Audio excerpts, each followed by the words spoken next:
The chief executive officer of Thomas Jefferson University said he was disappointed with President Mark Tykockinski's careless use of his Twitter account in which he liked tweets that questioned the science of COVID-19 vaccinations and called gender reassignment surgery child mutilation. This is IrnieracingNews, guys, May 5th, 2023. Had to talk about the story. It's been on my agenda for a few days now. Thomas Jefferson president says he should have known better, says the CEO in a note to the systems community. At this level, he is held to a higher standard and should have known better, wrote in a message Sunday to Jefferson's facility employees and students. How ridiculous. So this is Jefferson Philadelphia University and Thomas Jefferson University, home of Sidney Kimmel Medical College. And they are attacking this fellow named Mark, which is the president, named Mark Tykockinski's, for liking tweets on Twitter in support of bad vaccines, in pushback against the vaccines and pushback against child mutilation surgery, not having children able to consent for changing their lives forever with surgery. Gender reassignment surgery of all cases is not like, oh my God, we got to remove a gallbladder. This completely changes their outlook on life. And for a youth. I mean, obviously, I have my opinions on this, but let's read this article. It's from the Inquirer.com under News Thomas Jefferson. So, Tykockinski is a Yale-educated molecular immunologist. So he's not just a random president. He's familiar with a little bit about vaccines and immunology, and an academic leader who was elevated from provost to president July 1st and has worked at Jefferson for 16 years. He reports to Kachoyan, who oversees the entire Jefferson enterprise, including the health system, which has a separate president.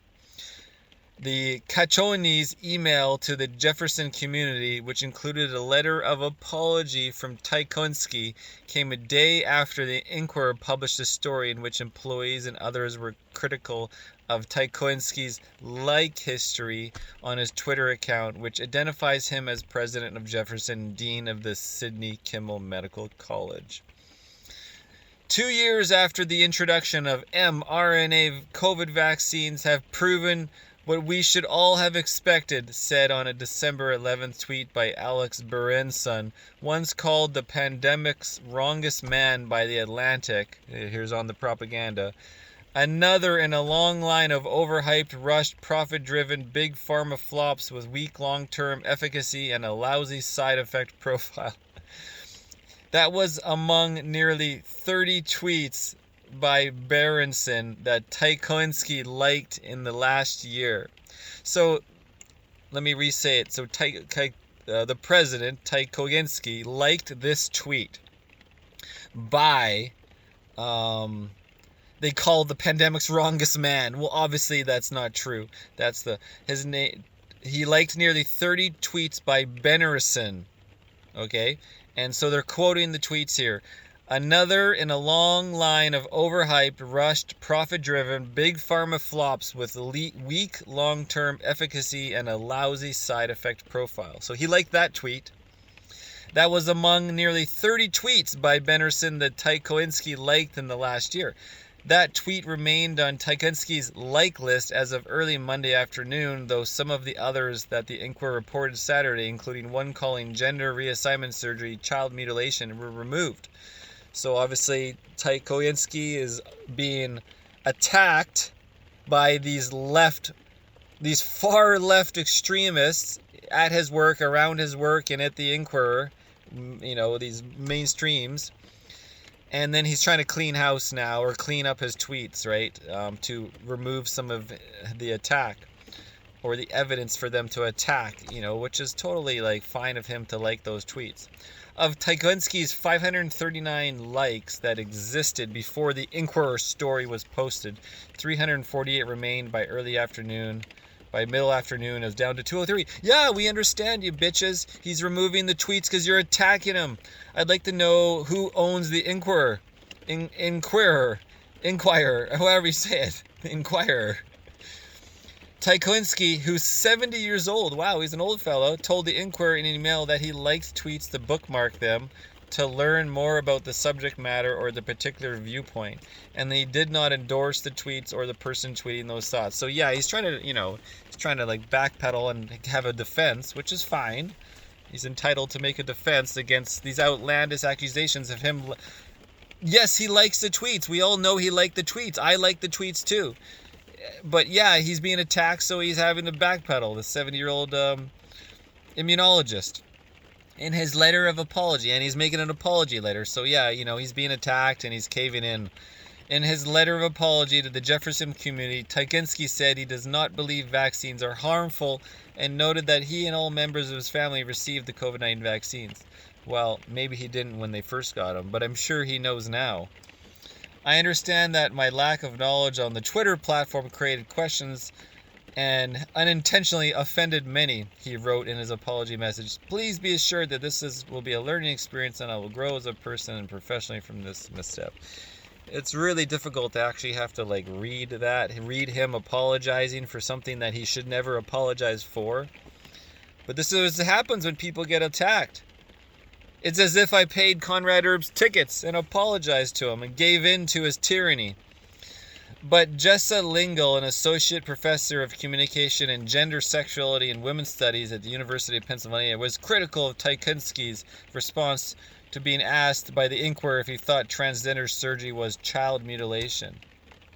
His answer should have been an unequivocal no, she said. Oh my God, what a bitch.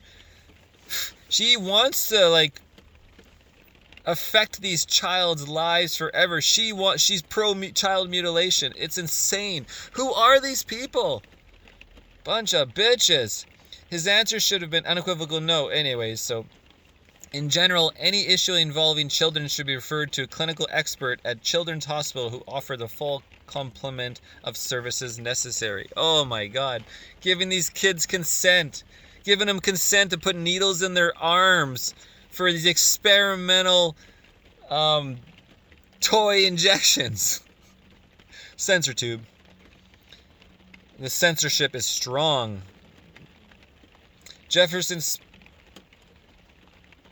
Lingle said you shouldn't need specialized understanding in a pediatric care to recognize that trans-affirming care is simply part of health care and part of well-being, she said. I mean, God, you're so extreme, this woman. He's extremist.